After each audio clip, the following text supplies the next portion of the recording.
What's up, guys? How are you? Good, good. Oh, good, good. Glad to be here. Good. We have Patrick Cutler in the house, and we have Don Bromley. I Nice. thought that I just froze there for a minute, but I didn't. Um, so you guys are here, and since our last conversation, so you guys sent me in an email. Don captures this very interesting, weird looking alien creature on a trail cam. And basically the image has gone viral. It's been validated in on the History Channel. It's been written in a lot of articles about it. So I wanted to sit down with you guys, kind of talk to you about, you guys are kind of in a weird area. You guys are in Montana in like a very remote area. Um and the area that you guys have that you capture this footage. So Don, you were the one who captured the footage, right? Right, correct. Yep. So tell me more about this image. So I will let all of my viewers, I will post the image so you guys can actually see it. But when you look at the image, it's a very interesting image. It almost looks like a human, but it's almost like see-through. And it also has a very like large head. It just kind of looks a little distorted, so it's really hard to tell.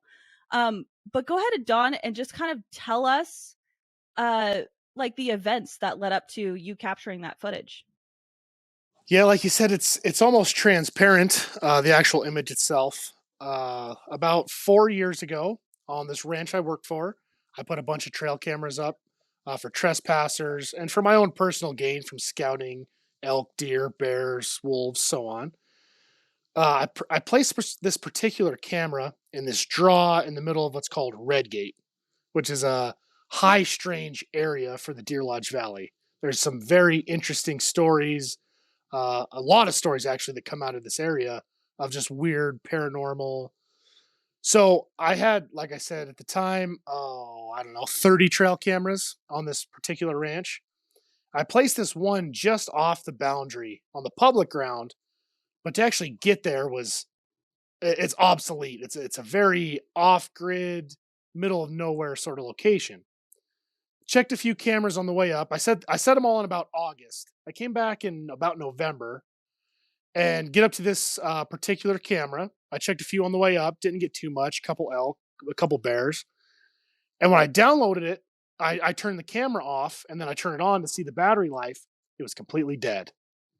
And lithium batteries, they'll run your camera until your SD card fills up. Usually, it won't kill the camera. So I thought How that was long my. does it typically take to fill up an SD card? Oh, you can do. I just did one today. It Depending was on the size of it, right? yeah, it was like 6,000 photos today, and the camera was only about 50% dead. Oh, So, yeah. and this only had about 200 photos on it, and it was dead. Oh, wow. So Yeah. first red flag, like, oh, maybe it's the camera. I'm not looking into it too deep. Sure. Download the pictures, put 8 new batteries in the camera as I'm waiting, and as it's downloading, I look at the camera, and every setting I put the camera on, it just glitches. It just shoots a random error code, any setting. Okay, that's weird enough. I get down to the last 3 photos. I captured this image, and the next 2 were completely blank. It was on a 3 picture per trigger uh, remote recording sort of So when it hardware. takes an image, it's like boom, boom, boom. Yeah, 3 Yeah. consecutive. Yep, yep. I looked at the image and I thought, wow, that's just weird. In the middle of nowhere. I'm like, oh, that's probably a person. Kind of skimmed through it and I realized it was at the end. So I was like, I don't know. Let me back up and see. And no explanation for the picture. I thought, well, I don't want this creepy image on my phone. So delete. Are you sure you want to delete? I'm like, I could show a couple of my buddies. Like, this is in the Redgate area. It's just weird enough. So I saved it. And that was 4 years ago. And the journey that picture's taken since then is pretty wild. But on the same note, the other cameras in the area never captured anything. And that camera to this day still has not taken a picture. Yeah, you mentioned last time we talked that since you have, or since that day that camera has been non-functional. Right. Still. Yeah. And like you can change the batteries, you can do Yep. whatever to it. It's still just completely non-functional. Yeah. There's like 4 preset options on this camera: Q set 1, 2, 3, and custom. And I always run my cameras on custom. But I went through each one, and it just flashes the random number, random error code, and yeah, never taken a picture since those 3. When you saw the image and you were like, maybe it was a person. When did you kind of make the leap to think that it potentially was something different? I kind of kept it under wraps for a while, and then I started showing people with the whole notion of, what do you think this is? I wouldn't go one way or another. Like, just look at this image. And there was more people than not that would say, "Ooh, I don't want to see that. Don't show me that again." Like, "Oh, really?" That's like in our area. I don't want to see that. Yeah, like, this is in the valley. Like, no thanks. And I don't blame them. I was kind of the same way if somebody approached me that way. So I went through that, and it just kind of turned into me looking into what other people thought, to, wow, maybe I have something here that's associated with Redgate, paranormal, high strange, and it just kind of evolved from there. Yeah. And Redgate.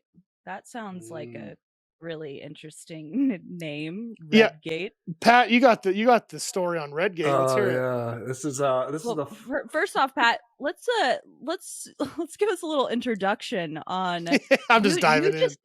You just made a documentary, right, on Redgate? Yeah. Yeah. So tell us a little bit more about you and what you do.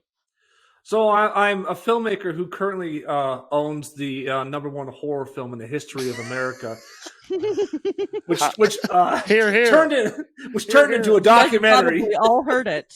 Yeah, #1. Which turned into a documentary because I started reviewing stuff that I thought was more on a fictional folklore range, and then it turned out to be actually true stuff, not fake true stuff, but actual true events and true things. And I've been a filmmaker for quite a while now, 15, 20 years, something like that. I kind of lost track.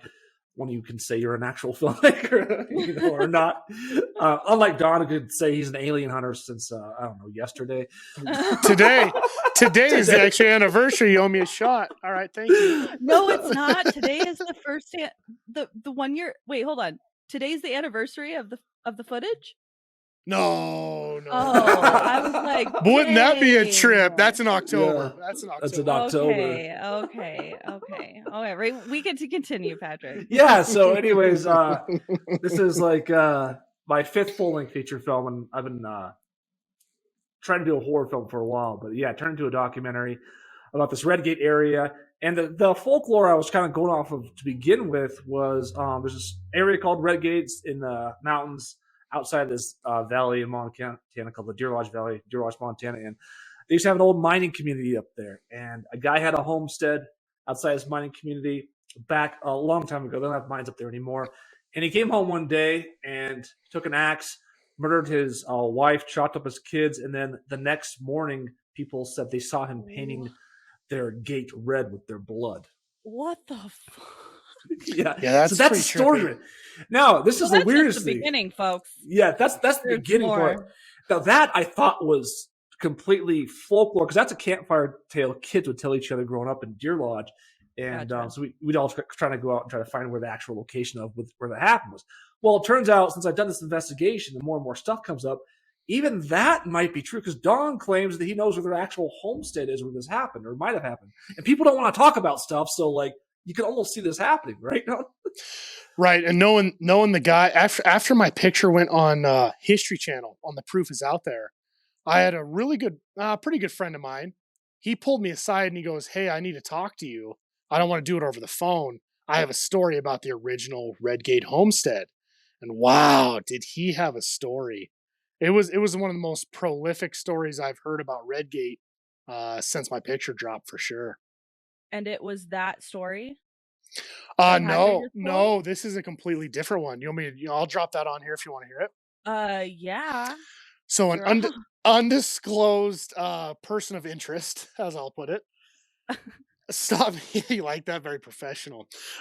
He pulled me over on the side of the road, and he goes, "All right, I saw your picture." He pulled you over on the side of the road. Yeah, I was coming down the Tell you road, and the he story. passed me, and he's like, He's doing like, two. just pull over. Yeah, I got something to tell you. Like no hands on the wheel, like two hands and all. I'm like hitting the horn. Like, okay, bud. So we pull over, and he goes, "All right, I'm gonna get serious. I don't want my name dropped. He's a very prominent person in the valley, but this is my story about Redgate." And as he described it, there's a homestead right off of his family's ranch that him and a friend in high school, so 10 years ago, was walking by, and there's a 2-story barn with a big open hayloft door in the top. They had a couple dogs with them, and as they walked by, the dogs start barking and growling, and all their hair goes up, and they look into the opening, and they see a perfect figure of a human standing in the opening. Well, him realizing this is in the middle of nowhere, and that's a flat-out trespass ticket if you're sneaking in there, the friend says, "I'm going to climb the ladder and see who's up there." So he's like, "No way, I'm out. No thanks," which I don't blame him. His friend climbed the ladder, and when he looked inside the loft, he said, "There's nobody up here." And as soon as he said it, all the dogs stopped barking and their hair went down and they were just fine. Holy shit. That guy was about in tears telling me that story. That was pretty prominent. Wow. That was prominent. Yeah. Yep. How big is this town, Redgate? I mean, is Redgate a town? No. Or Redgate would be probably a collaboration of a few subdivisions in the middle of the mountains. That's it's kind of like it's between 40 people, maybe. Yeah, it's between like this mountain range area. The town itself is only about 2,000 or so people right now. What, Deer Lodge? What's the town called? Deer Lodge? Deer Lodge. Yeah. Deer Lodge, Montana. Yeah. Yep. And how far away is Redgate from there? It's 10 miles. About 10 miles. It's a good drive. And again, it depends what part of Redgate you want to go to, because it's pretty extensive. We've heard stories from every side of quote unquote Redgate, which is the true mountain range, which is the Boulder Mountains to the east of Deer Lodge. Gotcha. Does the town Deer Lodge have any like paranormal activity, anything weird going on? Well, or is it just Redgate? The old prison is in Deer Lodge. Okay. So there's quite the draw there. That and the old territorial Montana prison. So there's 100-year ago history of outlaws and stagecoach robbers and people of that sort. The psych ward. Ghost Adventures do like a couple people have episode on there? Yeah, a couple people have. Yep. So it's haunted. The town itself is already on a weird level. So then Redgate is just amplified for sure. So yeah, and going back to the history of Deer Lodge, it was originally called Spanish Fork. It was settled by Native Americans, and they were there for a while. And then these white European settlers kind of showed up out of nowhere, basically, and kind of took over. You can look this up from the history of Deer Lodge online on Wikipedia and a bunch of other sites. And the Native Americans called Métis people, and in the history books, they just kind of disappeared, like out of nowhere. While this guy named Johnny Grant and his buddies kind of took over the valley. And a lot of people say there's a rumor that there was a Native American massacre in the middle of the Deer Lodge Valley, and they took over, and then the town was built on top of a Native American massacre burial ground. Genocide of sort. Yeah, a genocide of sort is what a lot of people have said growing up. Because in the history books, I've done a lot of research for the documentary, is that I couldn't find out what happened to the Métis people no matter where I looked. I looked all over. Right, it's a dead end. Really? It's a dead end. Yeah. It's completed. It's really weird. There's no sign of being able to find any of their ancestry or any of that kind of stuff? No, they were there, and then they just disappeared, flat out. Like gone. And the town, there's no like ancestors. Yeah, damn white folk. Like, there's no, there's no lineage in town or anything. Like, they just disappeared, like completely. It was weird, very strange. Has anybody dug up the grounds? There's, right down the. Is that what we're gonna do? And when I come up there in the summertime, let's see. You got a shovel? Bring my shovel. Yeah, you got a shovel. Done deal. I got a few Let's places. just. So here's the deal. I was talking to somebody the other day, and near Deer Lodge, he claims that he knows a secret Native American burial ground that no one else really knows about. And I'd like to get some more information from this guy, because it's like, if you can prove that, then you can start to prove that something like this did actually occur and they're trying to cover it up. But if we can't find that, we'll just go to our local cemetery and start digging some stuff up if you want to. No thanks. Yeah, I mean, No if we could thanks. just start digging around, I mean, see if we can find something.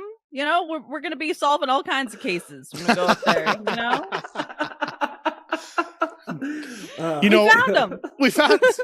Yeah, case closed. We know what happened to them. High five, everyone. Yeah, I like that. Kinda. Well, I mean, I want to like meet aliens and then also solve the mysteries when I'm down there. So, Well, you because you guys say this is like a paranormal hotspot, right? Oh, it is. Well, you met Pat. Yeah, I mean, you already met an alien, so I know. Would you look at him? I mean, look at his hair. I know that dude's from the It's fifth like- dimension. Fifth dimension. It's for like sure. he's supposed to be from this area. Thanks, Pat. No, most people from this I area. really love your hair, Patrick. And for everyone listening on their podcast, Patrick has the coolest hair ever. It's super curly, very fro-y, all over the place, and he rocks it. Pat parties. I just let it You go. If I didn't know Pat and I saw him somewhere, I'd be like, "That guy parties. That guy's an animal." No, Yeah. why don't you say that other line? Why don't you say that other line, Don? You like to say that guy. No, Say that. This is PG, Pat. Oh, since when? No, this is definitely not PG. Don's favorite line is, "Yep, that guy fucks." Most people in Deer Lodge actually look more like Don than they look like me. Hey, I'm just a redneck that got. So you stick out like a sore thumb. I do. I walk around town. People call me Napoleon Dynamite. It's bad. Oh my gosh! Now it's all making sense. Yes. Oh, Hey, yes. Story time. Napoleon. We're in Detroit, Michigan for the Motor City Legacy Film Festival a couple weeks ago, and we meet the actress that was the daughter on Married with Children. No, she was the sister or something on Married with Children. Amanda Bierce. I think Something like that. Yeah. She was really cool. She just did a film with John Heder, which was the main actor of Napoleon Dynamite. So she brings up some reference. So I think she's referencing Pat. So then Pat says, "Well, I've been known to look like him." He takes his hat off. She pulls out her phone and takes a picture of him to send to John Heder. Oh my god! So Pat's definitely Napoleon Dynamite. No, literally, now that you say that, I can't stop. I can't unsee the image. It's not going to end. Napoleon Dynamite is now hunting aliens in Montana. Yeah. That makes total sense. That sounds like a great plot. Like, I would buy into that for sure. Napoleon Dynamite 2, the alien hunt. The alien hunter. But you guys, okay, so besides this image that you captured, so Right. I want to just talk about that really quick, because you had gone on the History Channel, right? Right. And they did they validated the image. So they tested the image to see if there was any Photoshop, anything that had been changed or manipulated. Yep. And they rendered the image to be completely real. Authentic. That it was a real image. Authentic. Yep. So you decided, didn't you go with Patrick? You guys decided, I don't know, you tried to replicate the image to see if you could make that, right? Did you do that with Patrick? No. Yeah. No. Okay. Well, we did go back. Guys, get your story straight. Yeah, okay? right. Sorry. Pat, stop. Don actually, before me and Don got together, he actually replicated himself, as he actually dressed up like an alien and tried to. I was naked in the middle of a forest in Montana, running through a trail cam. I got put in jail for 10 days. Don't ask. No, the original guy that actually brought my picture to light, he saw the image and said, "Holy cow, man, I have a story here. I have all my film stuff in my truck. Let's do an interview." So I was on Carbon TV's Outdoor Weekly. That was the very first time this picture hit the public eye. And once it dropped, he calls me. He's like, "Man, you don't believe where this is going. I'm coming to Deer Lodge. Let's recreate this image. And I'm like, no, no, thank you. Like that means we have to go back. And it still feeds into it. On the drive up after he convinced me, he's like, hey, just so you know, this image looks like a reptilian to me. And just so you're aware, they're fifth dimensional and they know that you're going to be back here tonight to recreate this image. So be prepared. Jesus. I'm like, locking the doors in the truck. Like, no. Who said this? Jim Kinsey, Mr. Jim Kinsey. Really? Yep. So I love never that heard he that knows one. about the reptile people. Oh, reptilian. And he's sure it was a shapeshifter in the middle of transitioning when the image snapped. Oh, yeah. Yep. You know, Oh, I've Sure heard it that. all. I've actually heard it all. there's So, lizard people everywhere. yeah, Okay. actually, the Men in Black are half reptilians, don't you know? Yeah, I actually do. Oh, I've heard about good that, to yeah. hear. And you have things to say about that too. I do. But I'm gonna let you continue. Yep. So Jim, we recreated it. No question between myself and the image. That's where History Channel kind of fell off. Is they looked at the image and said, "Oh, it's a guy in a hoodie."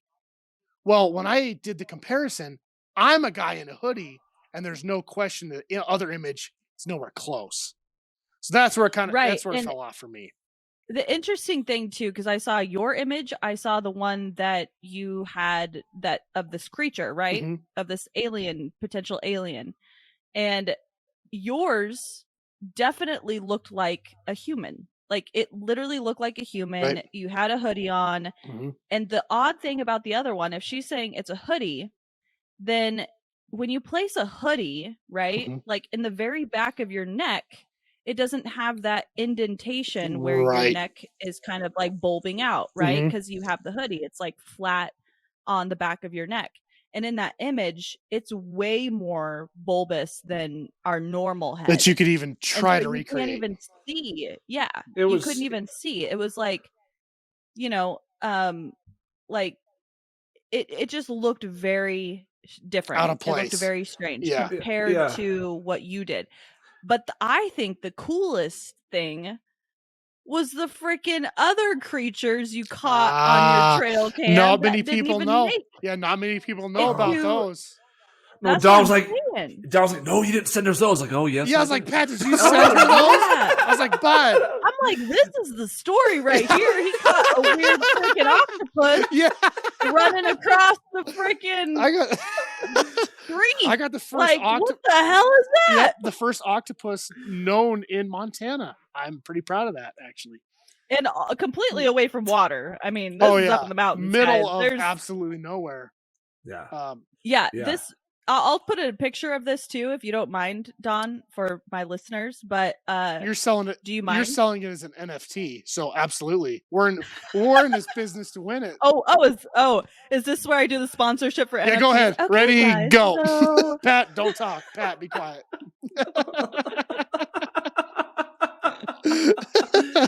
And right now, you can buy paranormal NFTs Buy one in and my get personal shop. the next one half buy price. one get one free right now. Same image, just different. I like it. I like your marketing. It's true though, because No, but I've had seriously. that image of the quote unquote reptilian Arcturian skinwalker for 4 years now. But just this last Mhm. summer on the same Redgate area at 2 a.m, I captured an unidentified creature for sure. I mean, you saw the picture. Yeah, and when you look at this picture, it don't look like an animal. It No, don't look like no. anything in a forest. It Right. looks like something in the ocean, and it looks like a freaking octopus. It literally looks like there's a big, huge ball of something with tentacles coming out of it, Right. and it's walking across the road. And I'm like, okay, well, that's the next image that Don's going to come out with on the History Channel. Right. I mean, And not just one, there's 2 of them. oh yeah. There's 2. I mean, literally, like, okay, so that's some of the weird stuff that you have captured, Mhm. which I think is actually really cool, because you see these ghost adventure things and you see some of this other stuff, and you don't see something as clear of an image that you have captured, whether it's, something else or whatever it is, but like, it's really hard to capture that type of like image of something that is unexplainable. Mm-hmm. But I'm really interested in this Redgate area because you guys seem like it's a very small town. People don't like to talk about things. Right. Is it because they're afraid that it's going to draw traction to this area and they like kind of like their space? They like I think it's twofold. I think it's number one, they don't, like you said, they're farmers. Most of them farmers, ranchers don't want any attention, want to go about their day or whatever and don't want all this attention. The other part is there's still that stigma. It's not even really a stigma because it's true that if you're like, oh, this guy knows about aliens or whatever, the government eventually kind of shows up and then they have more issues. So I think a lot of people just don't want to deal with all those issues that goes with that. And I firsthand have an experience with that. About 10 years ago, I worked for this ranch. We were calving cows out, which is what you do in Montana. Rode my horse out, and in the middle of this field, I could see a black dot. I'm like, oh, that can't be a cow. I was here yesterday on my horse. Ride out to it, and it is just a carcass. It's just skin and bones of a cow, a black Angus, with a perfect 4-inch hole in its side. No organs, no blood, no guts, nothing. In the middle of this field. No tracks even around it. It was very strange to me, and I was really young at the time. And so I myself rode back to the ranch. The owner was there. I said, hey, I'm going to saddle up your horse. Let's go look at this. This is odd. We ride out. He gets off his horse. He kind of looks at it, sees the hole in the side, snaps a couple pictures. No words were spoken. He says, hey, go drag that cow to the dead pit, and we won't talk about this again. Because nobody likes being attached to the dead pit. Right. What's the dead pit? Sorry, that's very redneck ranch, Montana. Anything that dies. Okay, yeah, we're just gonna skim past the dead pit. The dead pit. Everybody's got a dead pit. Your dog dies, you throw a dead pit. So what? When people die, you've seen Yellowstone. Everything that dies goes to a certain. Like I need to get a dead pit. Yeah, you're lacking in life. You take everything to the dead pit, and then you shoot coyotes and predators off of a. There was probably when I drug that cow, just the carcass and bones. Yeah, there's probably 10 cows in this dead pit, quote unquote, where everything goes to just you shoot predators off it. Like you have to have an area designated to throw calves that died or horses that broke a leg you had to shoot. Like they all go to one specific area. So I drugged this cow there and never talked about it again. So that's basically like, that sounds like a cattle mutilation. Cattle mutilation 101. Yep. Yeah. Yep. Like 100%. the typical looks very surgically done, no blood, no like organs missing, just very odd, like things that an animal wouldn't do. Right. If it got killed by an animal. Right. Yeah. Right. And then also just besides paranormal stuff in the area, I mean, you were telling me, Patrick, about some like people who've gone like batshit crazy. Oh boy. Oh, yeah. So this is where you start to say, the true story of Redgate. This is a story that like almost was like almost like a reenactment of it, almost over 100 years later, and it's almost the exact same thing that happened in Redgate, minus the guy painting his gate red. Was like 5 or 6 years ago. There's a guy and his family. They live up in the Redgate area. And it's like they had like a house / cabin, and they were pretty nice. The lady, we do theater plays in the town of Deer Lodge, so his wife was actually in one of our plays at the time. We were pretty connected to this lady. She was really cool. We didn't know them that well, but they seemed like a pretty normal couple. They had 3 kids, and she's in town in Deer Lodge. She goes back to their house out of town in the Redgate area, and she's hanging out there. And then he comes home later on that afternoon, and he goes inside the house, shoots his wife in the head, goes to the crib, shoots his 15-month-old daughter in the head, goes outside, shoots his 4-year-old son in the head, shoots his 5-year-old son in the head, takes all their bodies, lays them down on a bed, and then he sets the house on fire and then he lays down next to their bodies and shoots himself. What the fuck? It was the only. Oh, what was it, Pat? The only multiple homicide in Montana because there was 5 deaths involved, or some term. 5 total deaths. Like that was the only one in Montana that year that it happened. Quadruple homicide, suicide. Quad's 4, Quint's 5. It was out of freaking nowhere, like nowhere. Yeah, I literally when you had sent me some articles, I had read the article and it was talking about how he did it because she was getting on him, like, hey, let's just getting on his back, and then he went crazy over that. I'm like, really? Like, that was the reasoning? The terminology like, was she mocked him. Yeah. But okay, first off, how did they know that? Because didn't he kill himself? Yeah, let me.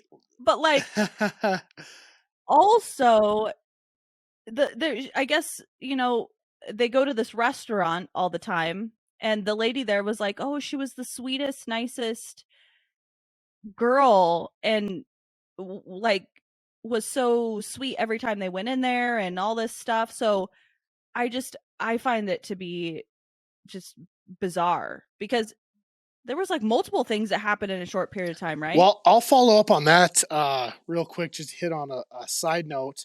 I know why it is quoted as she mocked him, because after he killed his whole family and his wife, he picked up the phone and called somebody from Deer Lodge and told that particular person, I need you to take care of my family. And the person said, what do you mean? What's going on? Oh, you just need to take care of my family. She mocked me. That's what he kept saying. She mocked me. She mocked me. And then at the end of the conversation, he says, never mind. You don't need to take care of my family. They're already dead. What? And then the phone went blank. And I have some very close intel to that to know that is a true story. Wow. Yeah. Very, very close intel. Yeah. So it's crazy. Yeah. But yeah, this is aligned with a series of so many other ones, though. events. That's just one little reference to Redgate on 10 or a dozen or more. Yeah. Another one was there's a lady. She's a super nice lady that worked a local gas station, and she her husband seemed pretty normal, I guess. I didn't really know her husband that well, but she was a nice community person, extremely nice lady. She goes home one day and her husband's drunk or on drugs, and she loses his mind, stabs her like 57 times in the chest, and lets her body just lay there all night. He gets up in the morning, just covered in her blood, still goes to the police station and says, "I killed my wife last night." And has no emotion throughout the trial or anything. Nothing. Zero. Jesus. So yeah, you look at paranormal possession. That's a very interesting term we've heard a few times in this realm. That's makes you raise an eyebrow. And if you talk about the UFO type, you talk like the shapeshifter, and someone said that image might have been like a shapeshifter or skinwalker. Right. They said skinwalkers can also influence human beings and things of that nature. I've researched a lot of stuff. I just got done watching there was David Greer, his stuff on CE5, and his perspective is that all aliens are peaceful, whatever. But from my perspective, from Redgate, I can't say I feel the same way. How about you, John? Right. Well, what's funny is I watched his documentaries. He has 2 of them. I watched his most recent one, and he basically was saying that Hollywood and everybody has constructed this story around aliens and trying to make them these threats to humanity, and that they're evil, and that basically to get us on board for a higher agenda, that if aliens were to come, we need to we need the government in order to protect us and things like that. And I am thinking in my mind, like, humans, we have good humans and we have bad humans. Bingo. Right? Bingo. It's like, you really think that everybody outside of the human race is just good? Like, just great. Right. Not to mention, why are they probing our asses? Right. It's like, why are they like beaming people up and like doing these experiments and doing cattle mutilations and doing all these weird things? Like there's just so many unanswered questions, and the fear that it drives into people, Oh like, yeah, prominent. prominent. Yeah. And it's interesting. I watched that film, Don. You should watch it. It's called Close Encounters of the Fifth Kind. It's on a lot of different video platforms right now. Really interesting. I picked up that same thing. I was like, this is beyond interesting what he's saying. But like, there's no proof that like a UFO attacked a town or something like that. But when it comes to aliens, everything else. But I would say this also. Another angle is the reason the U.S. would want information on UFOs and all stuff is because it's almost like the space race. The country that gets that alien technology is beyond any other country, right? So it's I feel like we already have it. Yeah, and we're just doing all kinds of experiments, like testing it out. And I honestly feel like a good portion of the UFO sightings that we see are our own. I like that. I agree. And that it's like, because you have Antarctic, right? The Antarctica, like there's an Antarctic treaty where nobody can fly over. There's no exploration, there's no nothing. And it's like, why was that treaty created? So that they can have these you have Area 51, you have Bingo. talks that come out of there, and it's like, why all of a sudden are we accelerating technologically so fast after like the 50s, right? Mm-hmm. And all of a sudden it's just like boom, boom, boom, and we're just going nuts when, like, for the last however long humans have existed, we've just been stupid, kind of. Well, not necessarily stupid. 10% of our brains, have not, right? Yeah, but we haven't really advanced to the level that we've advanced now. And so I feel like all of these things that are happening, there's just so much out there that we can't really necessarily say that's coming from outside of our planet. I really feel like some of this stuff is, it took like the Pentagon finally during the pandemic to admit that UFOs are real. Bingo. When they've been hiding it for 70 years. Yep. And we can say that we can trust everything that they're saying now. Like, we can't at all. They have to control the narrative, Right. 100%. Oh yeah. So, and that new, I guess that new UFO committee or whatever they have set up, a lot of people that are following it said they just set that up just to cover up more UFO stuff so they can control the narrative more. Right. Exactly. They have to be in control. Like, they literally were like, I remember this actually. And I find it so funny that they finally came out and said this during the pandemic when everything's already shit and everyone's just like, well, what are you going to lay on us next? Right. And I'm sitting there in my car and I'm literally watching a news while I'm driving. Nice. And they admit that UFOs are real. I'm literally like shitting myself. I'm like, oh my God, they finally said it. And I literally call up so many people. They admitted that UFOs are real. And everyone's like, okay. Like, cool. And I was like, what? This is like huge. And nobody's phased. Nobody's phased at this point. But then they're also like, yeah, but like, I'm not really sure. And I'm like, it was on the news. They're like, but I'm still not really sure. Like, I just don't think so. And so I'm literally thinking, like, waiting for the news to come out, and then finally when the Pentagon addresses it, they just basically say like, well, yeah, we've encountered some unidentified objects, but it could really be just anything. Like, it could be this and this and this. So it's not really addressing much. It's just stating what they've been saying all this time. Right. And so Yeah. And so it's like, okay, but then they released 2 million documents for the last 70 years on unidentified objects. Right. Yeah, it's crazy. 2 million. Right. Like, what's that? Documented. That says all you need to know. Things. Right? Yeah. That stat alone tells you we're not alone. Yes. Mm-hmm. And I think more people, and even to this day, it's like, so many things are coming out about mainstream media that we're realizing we can't necessarily trust the mainstream media, and how everything is just very orchestrated, and it's like they have psyops on psyops on psyops. But it's now turning to the point where people are going now towards independent journalists and researchers and things like that, where if it wasn't in the mainstream media before, then apparently it wasn't true, right? But now we're telling these stories and we're starting to go and say all these things. So now people are like, well, shit, like I'm starting to realize all that stuff isn't true.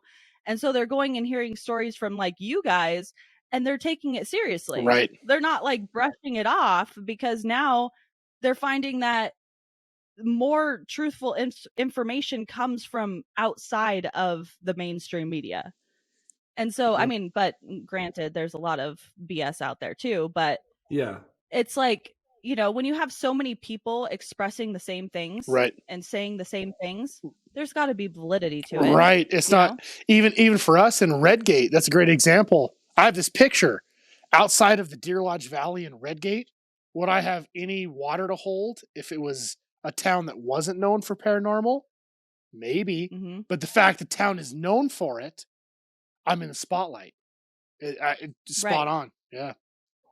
Yeah. Go back to the old Montana State Prison. There's been, I was looking at like 4 different TV show investigations on the Montana State Prison here. The old Montana, because there's the 1959 riot. That place is haunted. So there's a lot here that's known for paranormal, bizarre stuff. And there was a documentary, what was like 16 years ago, The Secret of Redgate. Yep. Mm-hmm. That documented alien visitations and things of that nature all the way back to like 1950 were some of the first reports of it. So it's a long history, but it's so weird. Like even like the local media here, it doesn't really cover very. I think Don got in the local paper. Finally. I did. There was funny. I made it, guys. Yeah, I made it, guys. I'm in the Silver State Post for Deer Lodge. Woo woo. You had to be on the you had to be on the History Channel. We had to get that article go viral internationally. Yeah. You had to like, and finally the local newspaper will cover. And they're still like, it's a person. Like, you big dumb idiot. Like, all right, cool. Right. You're like, you want to think. Okay? High five. Yeah. Hey, tell that story about the guy with the cereal box. Yeah, so I'm at, I work at a couple different jobs, and there's this guy I've known my whole life, and he's a Deer Lodge resident, known about Redgate, blah, blah, blah. He comes into me, and he walks up, he's all wide-eyed, and shakes my hand. Mr. Bromley, how are you? I said, I'm doing all right. Just playing the game, and he pulls his hand out from behind his back, and he's got a box of Fruit Loops. He goes, I saw your article in the newspaper, and I wanted to give you this. And I would have been here sooner, but I was abducted by aliens. So. Oh my God. I just. I just smile and wave. And that's actually a pretty common response amongst that generation because, wow, I'm crazy. It's not what's happening. I'm the person that's crazy. That's it. Yeah, it's crazy. Well, people are starting to show up here to actually investigate on their own. We had people from California here last week out of nowhere. Show up. Yeah. Oh, really? Out of nowhere. Yeah, nowhere. Like I saw you on. Yeah, Facebook we're here and all for that Redgate. stuff. Like, well, we're the guys, but what are you looking for? And they had no idea. But it's just a draw. It's the draw to the town. Yeah. Yep. Well, that's why I want to come up there because I mean, you have the Skinwalker Ranch. That's like a huge known paranormal hotspot. I mean, there's just so many investigations going on there. And I think everybody's looking for these spots, and I've heard that Montana has various different hotspots. And so when you guys talked to me about Redgate, I actually had never heard of Redgate before, which really intrigued me because, when I found out it's a really small community, then that's probably why I haven't heard much about it, because a lot of communities, they stay, very close knit, very not much information going out unless they're putting information out. So Don, you were the one who just, came in starting to blow Redgate out of the water and starting to bring people to the area. But I'm really interested because it seems like you guys have multiple areas that you can really dive into and investigate. So you have like paranormal, freaking murdered. Ever since this picture dropped, I'd say I have at least a dozen spots in the quote unquote Redgate area of some unexplained phenomenon for sure. Mm-hmm. The town itself, like, it's so weird. I go out of town like Detroit a couple weeks ago, and I feel great the second I get outside of Deer Lodge. Deer Lodge, I would say, is like Derry, Maine off of Stephen King's It. It has that vibe to it. It's just weird. It's like just a portal. It's like right, a portal. right. And there's like growing up. Yeah, there's a few theories about that. Is Deer Lodge is one of the only few valleys in Montana that runs north to south. Most run east to west. The thing about Deer Lodge going north to south on its eastern border is the Continental Divide, which all the water sheds to the Pacific Ocean on the one side, and the other side goes to the Atlantic Ocean. So the tectonic plates, the magnetic pull, the high power lines, is a main draw for this area. That's a pretty big one I've heard after this picture came out. Yeah. And you also, too, you were talking about how after you did this, you kind of got into the spotlight, Don. Mm-hmm. You had some weird encounters with the Men in Black. Yeah, it's funny. I've been kind of hung up on this a little bit because it was quite a weird time in my life. This was 2 years ago.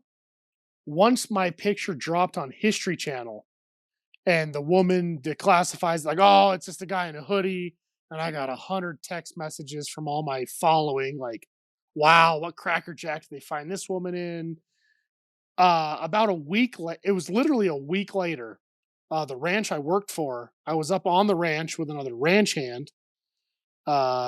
We built a fence. We fenced all day, and we were coming off the mountain. And I said, man, you see that vehicle up there? That doesn't look like a public road. Pull the binos up. There's this black, tinted out, unmarked Suburban sitting on the ranch in the middle of nowhere. I can't describe how desolate this place is. Yeah, it's like, why would something be up there? Right, like not even a person, let alone a black, unmarked Suburban. So we stopped, and I said to the ranch hand, I said, you see that up there? He's like, man, they're getting a ticket because the guy I worked for, he really liked to ticket people for trespassing and so on. So me being me, I'm like, oh, let's go confront this guy. I got a 44 Magnum in my truck. Like, what's he got?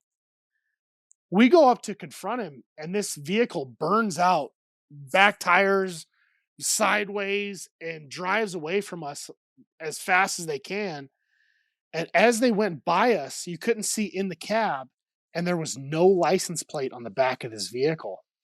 And after the vehicle left, I looked at the ranch hand, and I was like, man, did you see that?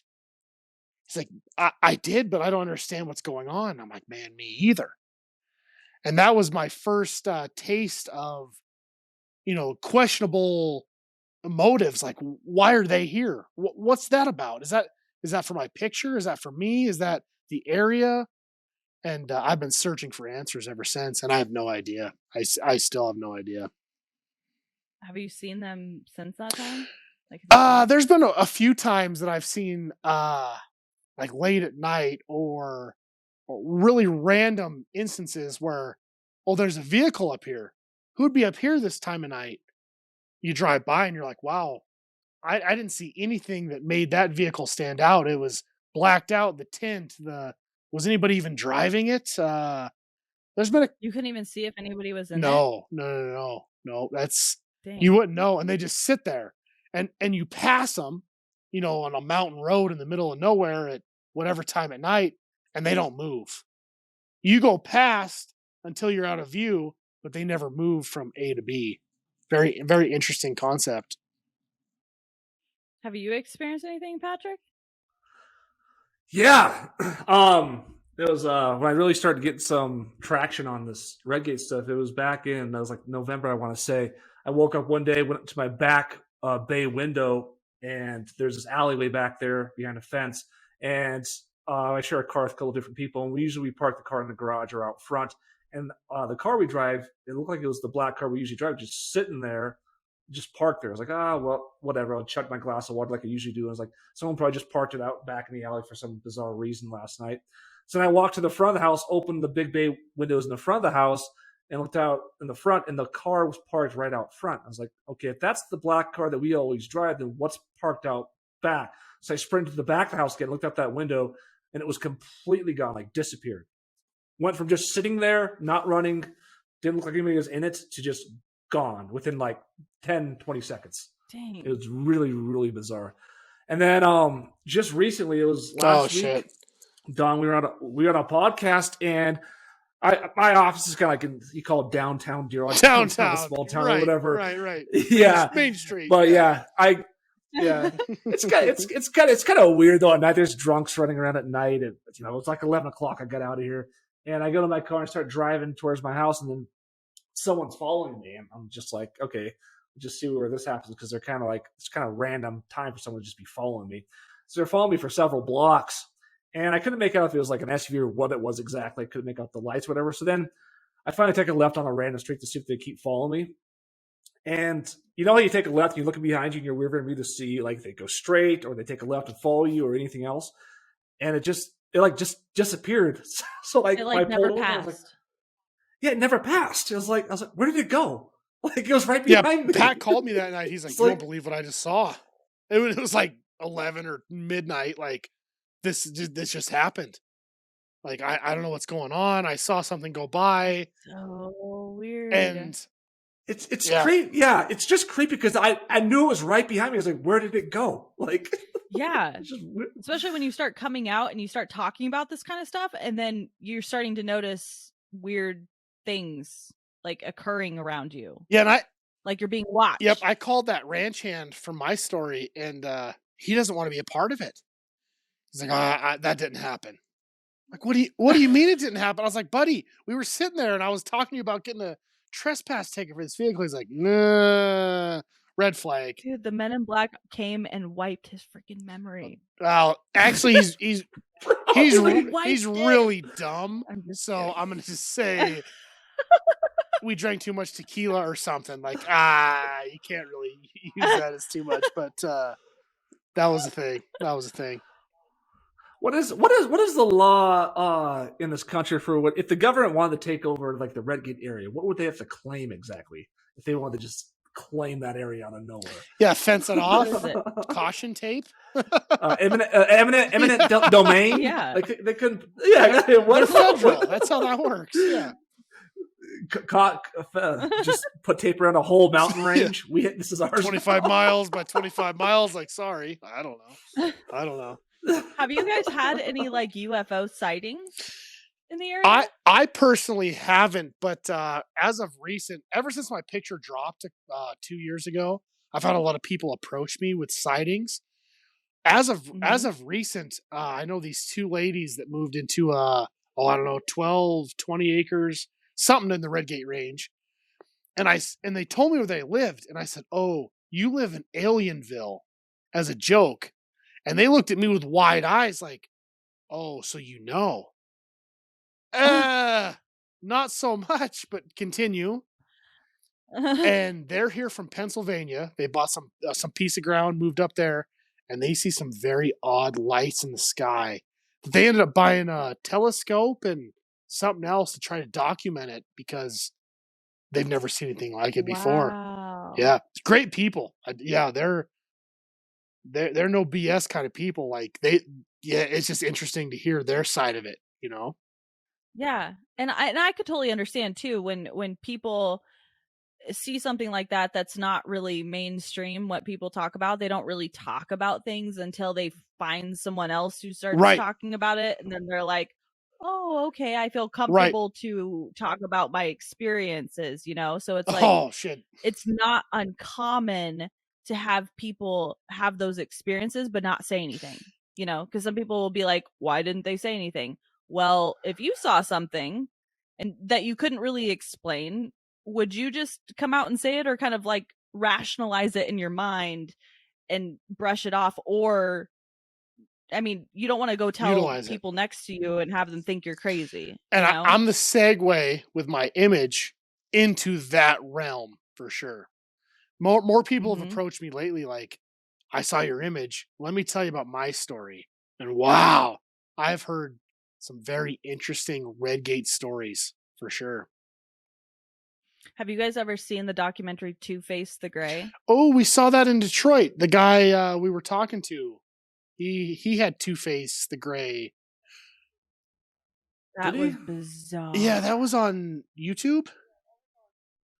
No, Wait, there's 2 documentaries he did. Oh, I saw the one. The very first documentary he did, it was because like the Australia government sent him onto this island to do a paranormal investigation. He thought he had gotten an apparition. Right. But when he went and showed it to people, they were like, dude, that's an alien. Right. And so then he made his second documentary called Two-Face the Gray. Mm-hmm. And with like even more freaking crazy, bizarre stories that came out when he showed the image to people. Right. And then people started coming to him with these crazy things. And that, I mean, I'm getting like goosebumps because I'm like, that documentary like put you through a mind bender. But it's stuff like that where you catch these things and we have all these things out there, but yet people still are just like, yeah, okay, whatever. I don't really believe it. But, you know, like, I feel like it's becoming more and more talked about and becoming more and more like, we can explore these types of things and not be looked at, you know, like it's right. Like it's non-existent. I'm definitely that guy. Like I can totally relate with that because people really confide in me. Like, oh, look, you have this image. Let me tell you about this. When otherwise, it might not see the surface, you know, because you kind of keep it to yourself. It's taboo. Did you feel like before you capture this image that you were in the realm of like, you don't believe in that kind of stuff? Or did you kind of feel like you kind of were open to it? After that, after seeing the cattle mutilation of sorts when I was, 21, I wasn't against it. And I did realize, like, I mean, how many cameras I run in the Redgate area. It's not too strange that I captured a very iconic image, but it's still enough to make me question, like, well, what is happening here? Or what is this? More than most people are like, well, obviously there's reptilians or Arcturians or skinwalkers. And I was kind of removed from the situation. But now, after being part of it, I realize I'm kind of the face of it. Mm-hmm. Yeah. I feel like a lot of people who experience certain things in their lives, like paranormal activity or have some sort of alien encounter or UFO, it starts to they start to look at life differently and start to question reality, you know? Right. And so that's always an interesting thing for me. I'm like, how did this kind of change your view on what's really going on here, Yeah. I was gonna say, I'll just add this in. Yeah. Before I met up with Don, I was kind of going down that way of talking about like the multiverse, all these different things. And that's kind of some of the backbone of the Redgate story. But yeah, I was starting to really question a lot of things that were going on in my life. And it's so funny. Like you see these timelines connect. Me and Don were basically married for the exact same amount of time. And we both got divorced about the exact same time, and we've both been divorced at the same time. And like, it's like a parallel timeline. When did you guys get divorced? What year? This is worse than talking about the alien photo. All right, go ahead, Pat. This is worse. I just want to know if I got divorced around the same time too. Then we could say this is major synchronicity. We're kindred spirits, is what you're saying. That's what I'm trying to figure out here. I'll say my 1 year divorce anniversary was about a week ago, or 2 years. Sorry, my 2 year divorce anniversary when the divorce went through. I would say never mind. 2 years, Pat. Jesus, let me think. Mine's 2 years. What month is this? April? Oh, mine's like 2 years this month. Ugh. Well. Oh yeah, we're right. We're like it was the same woman, Pat. That's the issue here.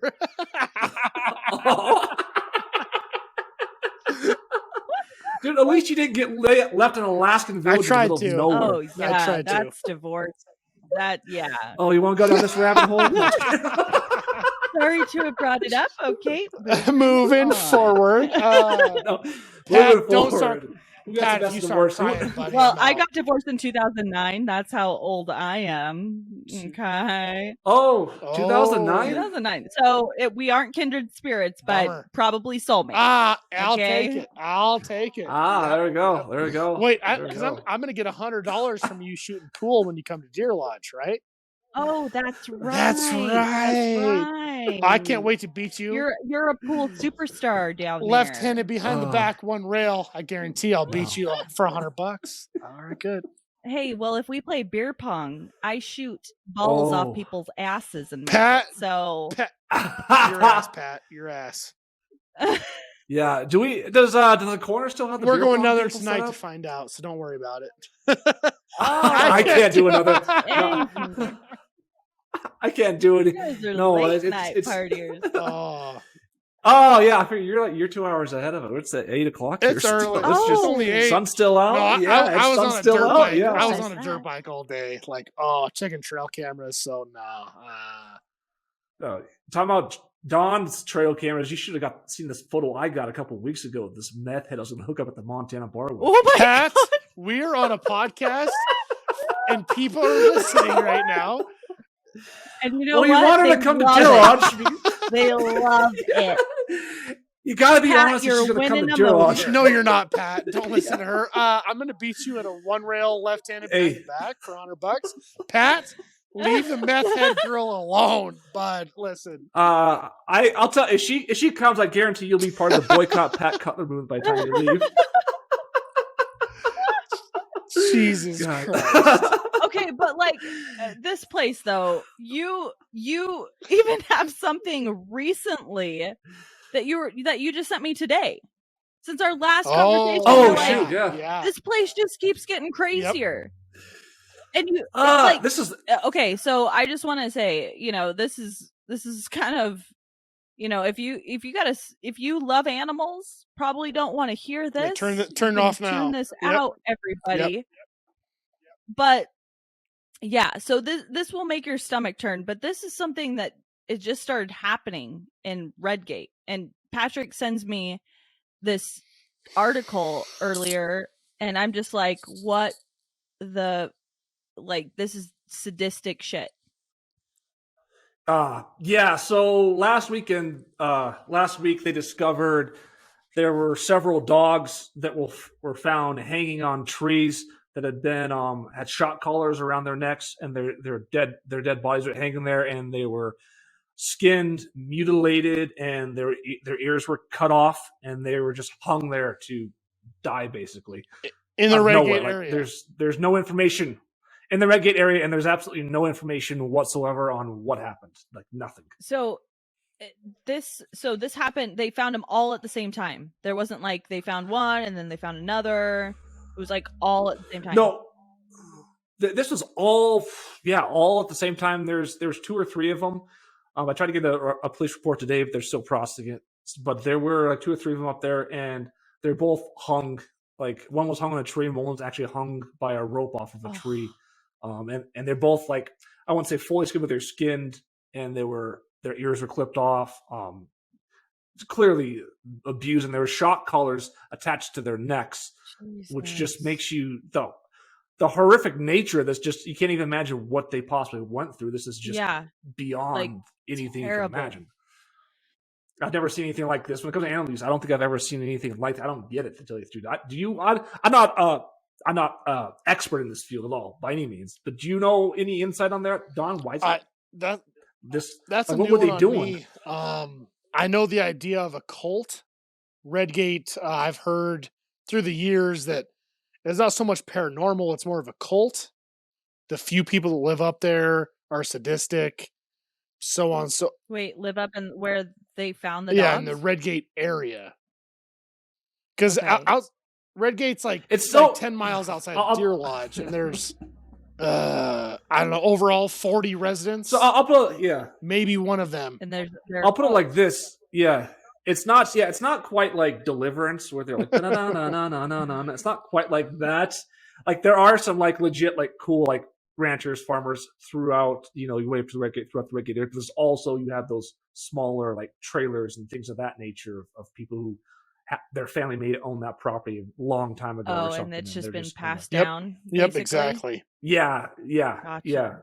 You have a lot of that, and not only in the Redgate area, but like Western Montana in general. There's just a lot of weird areas like that where it's like, okay, don't go to that part because you don't know what those people. If you call 911, there's really not just one cop that will go up there. It's a minimum of 2, sort of concept.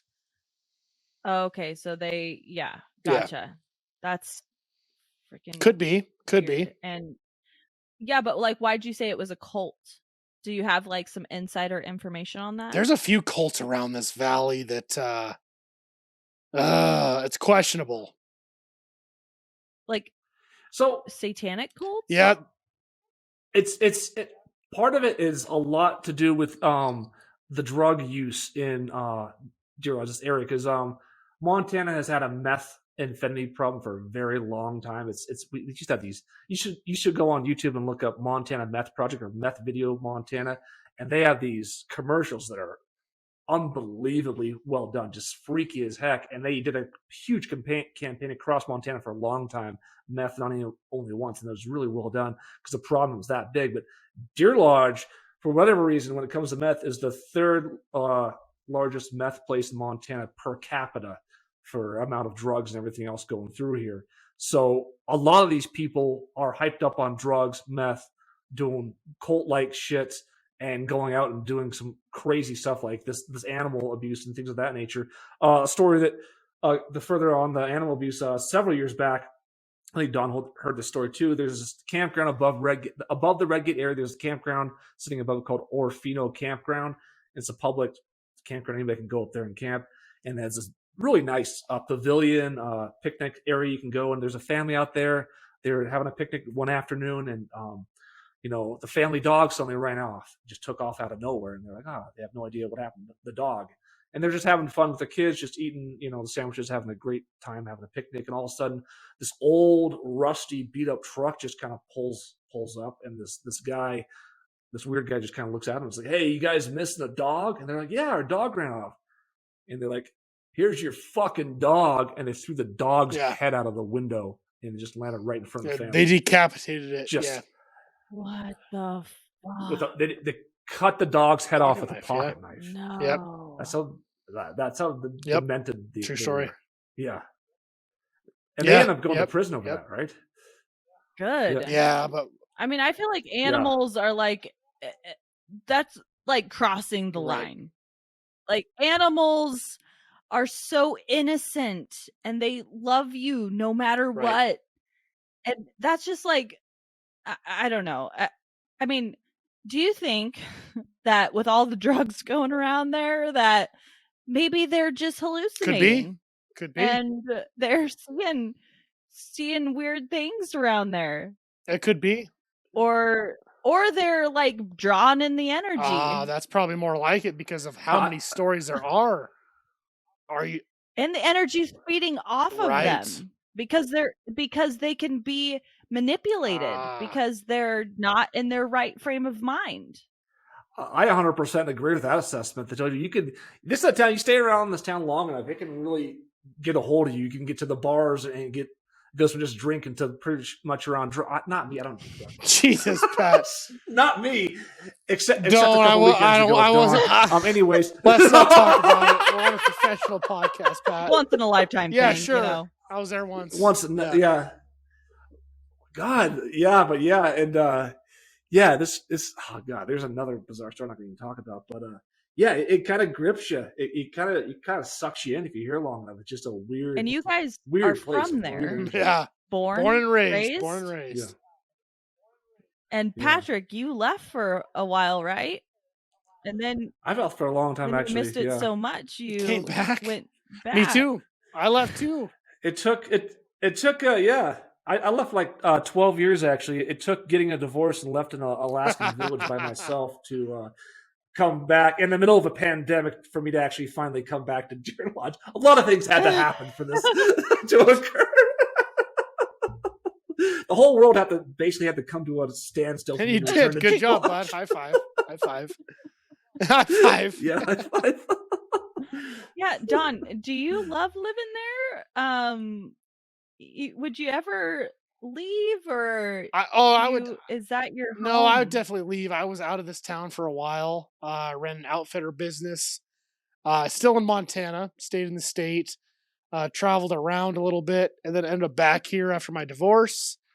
Not my favorite, but now that I'm the face of this image, I kind of am embracing it. Yeah. That's awesome. Yeah. I don't want to be, That's but awesome. I mean, does it make you want to more explore this territory? I don't like going back to where the original picture was taken of this Pat knows. I don't like going. No, here's the difference between me and Don. Don doesn't want to go back because he feels all of that. And I feel it too. The thing about me is that like this is my ticket out of town now, so I really want to finish the deal on this. This is the reason you stick around. Yeah. Yeah. Yeah. Well, does it scare you to go back there? Oh yeah, like, I don't like going back. No, I don't like being there. What do you feel when you go Even back when I there? set that camera originally, like it's just a weird spot. It's definitely. I took Pat back there, unfortunately, but wow, that was. No thanks. I got other things going on. Like I'd rather not. Yeah. Yeah. Yeah. Yeah. No, it's a weird area. It's a very strange area. It's yeah. weird. I mean, yeah, you guys have murders that have happened in a very short period of time, like very, very bizarre murders. Right. Like I think you sent me another one talking about a woman who got killed over a piece of silver, not even gold. Like she had gold, but she got killed over silver. So this one's a little weird. Like they hired a guy that was kind of like on probation, and they owned a bunch of different properties. And they were hiring this guy as like a handyman, pretty much. And the guy was a pretty trustworthy guy, but apparently the guy found out that they had. I mean, this is straight out of like a Hollywood movie or something. He found out they had some silver bars or whatever, and he might have taken one or whatever when he found out that they had them.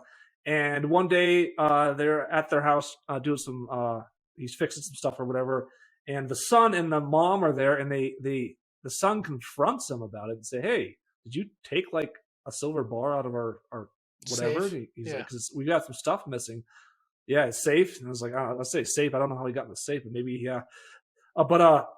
Yeah. And so they get in a fight, and the guy just basically kills him, brutally kills him, and then of course the mom, sweet lady. Innocent sweet lady witnesses it, and he ends up and just completely just annihilates her, just mutilates her, pretty much. Just horrific, brutal. I mean, I gotta look it up again, but it was not. It was not. Just to put it in perspective, this kind of stuff in a very small community, right? And this many occurrences happening. I mean, granted, you live in a big city, right? A lot of those things can happen. You might not hear about it, but when you go into these smaller communities where there's like just thousands of people, a murder happens every once in a while, and it affects the entire community. Right. And it's like something that doesn't happen very often. And you have reoccurring, like these very strange, brutally done murders in very short periods of time. Agreed. Yeah. That's the craziest thing. Just get this more details of this murder. The guy said he got hit in the face and fell back a little bit. So then he grabbed a hammer and hit the guy behind the left ear with the hammer, causing him to fall. And then he continued just beat him with a hammer until he died. And then his mom came into the bathroom, at which point he grabbed her, threw her against the wall, and then strangled her with a electrical wire till she couldn't breathe and died. Like that's brutal. That's just brutal. Like what you have to like. I mean, what is inside a person to take a hammer, just brutally kill somebody with, and then electrical? Right. I can't. But not even imagine. to mention, he was just confronting him about possibly stealing something from the house. Right. Like what person makes the leap from like, oh, I got caught I'm gonna kill you. I'm just gonna go and just bludgeon these Right. people to death, you know? Right. Yeah, he was on probation. So I don't know if, but still, like these people were nice, rational people. If he could have been like, okay, yeah, I did. Here, I'll give it back to you if you want to fire me, whatever. These people were not like they weren't looking. Not They're intimidating. trying to help this guy not, out. Oh, right. Yeah. No, not at all. She went to church every Sunday, the Catholic church. She's just a really nice lady. I was actually thinking about buying a piece of property off her for a while there. But yeah, she's just a sweet, nice lady. I just can't imagine. I just wish she wasn't there at the house at the time that this occurred because, crazy yeah, deal. it was Yeah. just a bad way to go out for her. Yeah. Yeah. That's insane. That's insane. Yeah. Well, yeah, this place seems pretty. You're coming out. You're coming out to see it, huh? Can't wait to be there. I want to Yeah. win $100 on pool. So that sounds good to me. that's all you care about. If I go down there, so for the listeners, I've talked to them because I want to do a little exploration and do kind of like a documentary of exploring these areas of like paranormal activity, trying to see if I can capture any footage. And so I'm looking for these hot spots. And so that's why Redgate really intrigues me. And I wanted to do, an interview with these guys. But I was talking to them about potentially going up there in the summertime and exploring the Redgate area. It's specifically where this image was captured, and then some of the areas around there, kind of like the prison and stuff like that. But Don, are you gonna come with me, or are you just? I'm gonna take your $100 at pool. I'm gonna do that for sure, and I might drop you off kind of close. I'll give you that much. You're gonna be like, walk a mile up this road, and you got it. This is about as far as it Yeah, goes. the train stops here. There's no cell service, nothing. I don't want to die. I don't want to die. See, now that you see. Now that that would be fun, Avery. You dropped off there and you have no vehicle out of there. You have to walk out of there if something goes wrong. Like the Blair Witch Project, I'm out. guys. No. Literally, I'm gonna be like in there documenting myself, putting up tents. Like, these people just dropped me off in the middle of nowhere. Yeah. And then you're gonna come find the footage later. Okay, leave it open for me. And I'll be nowhere to be found. No thanks. I'm out. God. That would be terrifying. Thank you. No thanks. So Yeah. I have. So this is actually kind of funny because I'm like, I've been waiting for this moment where I can go and explore into these weird things that I want to do, and I have these moments where I stop and I go, "Why would you do that, Avery? Like, it's a little terrifying." I mean, what if an alien comes? What are you gonna do? Wrestle it? What are you Arm gonna wrestle do? it? Like, what if you get abducted? What are you gonna do, Avery? What if you see a freaking skinwalker running after you? What are you gonna do? I don't know, And then this intense fear comes to me, and I go, just stop.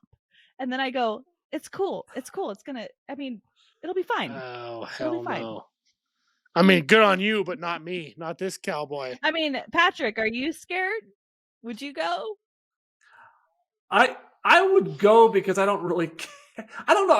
I've been doing voodoo and stuff and witchcraft. You are. Maybe I am the cold guy. You brought it to Redgate. Are we fine? You're probably part Yeah, of the maybe I cult. brought you. Once I found Dawn's image was the catalyst to this entire movie I'm doing, I needed to summon all those things. No here thanks. So I can get more of it. Thanks. You guys have fun. Have fun. I don't. It's weird. I've done all this stuff. I sleep like a baby at night most nights. I'm out. I think it'd be fun. It would definitely be spooky to be dropped off there and then not really have a vehicle. It's like, well, if something happens. Mm-hmm. There's I don't know if there's cell service. No. Is there cell service there? No, but there's no. Of course cell not. service? You're well. How? Okay, but can you get lost in the forest? Yes. Oh, you're in the middle of nowhere. But so then we need a tracker. Well, that's a thing. Yeah. There is Oh. No thanks. I'm out. I love you Yeah, guys to talk about technically, this because well- I won't be a part of it. Good, cool, neat.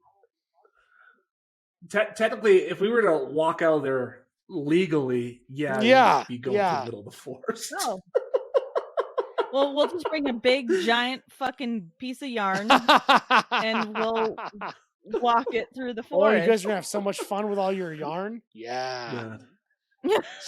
Not me. Not me. I just want to go up there. I want to go up there and prove to David Greer there are evil aliens. I know. Okay, what do you think about the theory that in the Bible angels were good aliens and bad aliens were the demons? Yeah, Pat, answer that. You're religious. Well, I like the idea of fallen angels and things of that nature because it makes you think, were those actually like aliens or something like that they were coming down to Earth to experiment with human beings and things of that nature. But like, yeah, I think it's really interesting because the analogies in the Bible you can put up and say they could easily be making an argument for aliens are angels. In a way, you could easily make that argument that it is like these different alien subspecies and stuff could be bad angels or good angels that you hear about in the Bible, but even like demonic possession and stuff like that. Yeah, I mean, like knows? back in the day, they didn't know how to describe all this stuff, Right? So they put their terms and their language on that, and now we have a little bit more knowledge. So what if we're just talking about the same things that they were talking about, but we're just separating the two? Ooh, spot on statement. I'll buy that. Right? 100%. Yeah, could be. Well, I like the chariot on fire coming out of the sky. That could have easily been like a alien craft or something like that. And a lot of the There's a lot of things that examples they in the Bible, talk yeah. about, like you can kind of, when you talk about it, or when you look at the Bible and some of the stuff that they do, you can't take it in literal terms because they're really just describing things in these like parable ways. But then also, they didn't have terms for what they saw, right? Right. And so they were just describing it in ways that they, that they could describe it. But now we have more technological advances and more scientific, we just are more advanced scientifically, that I feel like some of the things that we talk about is like in the Bible and could correlate with each other. Even just like giants, when they're talking about Goliath and stuff like that, and how giants used to exist and stuff like that. I always wonder, like, how things correlate. There's a book called The Extraterrestrial Almanac, and some of the aliens they describe that look like humans are actual like 14-foot like giants. So my thing is like, yeah, I hear someone say, well, you can't believe in the Bible and aliens because it contradicts. It's like, I don't think it does. I think hand in hand. Damn thing. Yep. Well, you do know that they just hired 24 theologists from different backgrounds and religions to the what was it? It was they were trying to see how the existence of aliens will affect religions. And they just hired them. Really? And so in my mind, I'm like, okay, so they're preparing the world for something. I think they're 100% preparing it, and it's going to start with this horror filmmaker making billions of dollars. I'm sorry, I'm going to be on the government side. I'm going to be on the side that wants to scare people about it. Because those guys that scare people, they actually make all the money, right? That's how that works. That's entertainment. People are intrigued. People are intrigued. Yep. Yeah, but that's crazy. I mean, I feel like if things start coming out in Hollywood, then eventually something's going to come out to the public. We're talking a lot about aliens, UFOs. I'm like, right around the corner, it's going to be aliens. Right. They're just slowly preparing us for it. Yeah. I think part of releasing those documents, although I thought it was convenient the time they released them, like during like COVID and everything else, I think it is interesting the timing though. Why would they release it? I think that's one of the steps they're trying to make to prepare people to like, okay, we're going to start acknowledging these things. We're not going to start not covering them up or stuff. We're going to start preparing people to be ready to like, okay, and maybe your alien name is there. Don is just a government. Right. I've heard that before. I've heard that one before too. You're a psyop, Don. Yeah. It's psyops on psyops on psyops. That's how it works. We're not even living. We're living in a simulation, guys. Yes, we are. Elon Musk, is there a 1 in a billion chance that we're living in base reality? There's more of a mathematic. It's mathematically more accurate that we're living in a simulation than we're living in reality, and that's mathematics. Bingo. Mm-hmm. Yep. 100%. Yeah. Another thing is like, well, what does religion say? Religion even admits that we don't live in base reality because what is, the afterlife? It's another reality. It's an above reality. You go from this life to another life, to whatever that looks like. I mean, what do you get to heaven? And they're like, psych, this is a whole nother. Just test. kidding. Yeah. I like the idea that the actual like top level reality is like the Matrix. It's just like a wasteland of nothingness. Like that could easily be true. You're like, yeah, and I'm kind of like that guy in the first Matrix. Yeah, I think I'm good living in a simulation for right now. I feel like we're just a bunch of pawns in this giant game that the big elites are playing. Yeah. Like they're literally, it's like a video game. You make one move and everything shifts. Yep. And then another person makes one move and everything changes. And we're just the little pawns underneath, like feeding off of these whatever's coming out and getting into our reality. And it's just a game. It's almost like the Game of Thrones. It's literally like the Game of Thrones. A hierarchy. Yeah. Yeah. Absolutely. Yes. And they're playing us with their little things. Yep.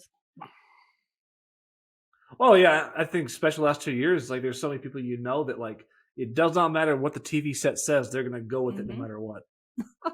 No questioning it, no thought process whatsoever. Just nope. If it says that I can't like you because you're not vaccinated or whatever, then I'm gonna go with that 100%. Nope, you're a bad guy. I love that saying that's like, I support the thing that's now or something like that. It's like whatever is current. I support. Right. Yeah. I'm Democrat. I'm Republican. No, you're not. You just support whatever's currently being told. Whatever everyone's squawking and barking, I'm going to support that. Yeah. But a lot of people are opening 100%. Up to that. They're opening their minds because they see the blatant delusion in front of them, and things aren't making sense. And so it's really just them preying on the younger society. That's very impressionable. Sure. I think a lot more people are becoming more open to just realizing that things aren't as we've thought they were for so long. And now, that's why a lot of people are out there, like just trying to figure out reality. Yeah. And I think there's also like a lot of the younger society, especially like, our generation or whatnot, that they're like, you know what? Well, I listened to all your rules and everything you told me to do growing up, and now here I am, my older life or whatever, early adult life, and I'm not freaking happy at all. It's like I followed all your stress. Yeah. Yeah, it's like this is what you told me is not fucking working. Yeah. I have a worthless fucking degree, a broken marriage. I'm in a village in the middle of nowhere, Alaska. I know. You're describing your life. Pat, go ahead. Keep going, Pat. It'll make you feel better. Come on, you can get it out, Pat. Now I'm fucking chasing aliens in my backyard with some guy named Don Bromley. Bud. What a deal. You're welcome. You're welcome. That's all I can say. You're welcome. Well, guys, I love having you on the episode. Great podcast. Super interesting information about Redgate. If you guys are interested in Redgate, I definitely look into Redgate.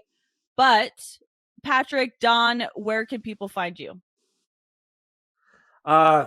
secretofredgate.com is like the official website, but if you search Patrick W. Cutler on like Instagram, Twitter, you'll pull me up pretty easily, or Facebook. I'm pretty easy to find on there. Or if you search hashtag Redgate Film, you'll find out like every latest. I'm way too much in the limelight right now with my image That if you want to get He's way too fucking popular, guys. in a Is weird really what you're trying way. to say? Like, It's yeah, be it's really not hard to get a good. So hold if of you want to get a him. hold of me, get a hold of Pat, because I have to put my phone on airplane mode every night.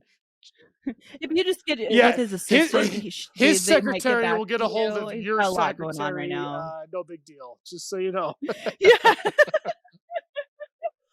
Oh yeah, and I also like to say if there's any girls out there that want to contact me, get a hold of Don first, and he'll filter them through. Just like Napoleon so- Dynamite. So if you're into that, highly suggest. Are you into Napoleon Dynamite? Is the question. Yeah. Am I? No. Hey, I'm what do you call it? Hey. Asexual. Oh, I love it. I'm still trying to figure out my gender, guys. I don't. It's 2022. Hey, like, who knows? When I figure out my gender, I'll find out what I'm attracted to. Okay, I don't. Hey, I am asexual also until I go to the Montan bar and see a meth head. Pat, this is public. People are listening to you right now. All right, well. Hey, that might be a new thing. It might be a new sexuality. Please don't. I don't Please know. don't feed into it. Fine. Don't feed into it. Hey, at least I'm not trying to fucking alien. That's how I'm Don. making my money, bud. That's another thing Yeah, too. it's a fetish. It's fine. It's completely taboo. normal. Well, I might be into it. Sure. Hey, aliens like joke just like anybody else. So. Hey, let's talk about the real reason you got that photo. What's the real story behind that? We are going down a hole. I might have been putting a I just wanted to know where people could find you. If you want to put me in a pretzel and dip me in cheese, get a hold of Pat. Let's just leave it at that. Oh, shit. And you're not going to have this end of this whole podcast. That's fun. That's fun. Well, guys, I loved having you guys on the podcast. It was awesome. You guys are always a pleasure hanging out with you guys. And I will put all the links to the show notes where you can find these amazing men that I've had your listening experience. And we can't take you serious right now. Sorry. All right, guys, we're signing off.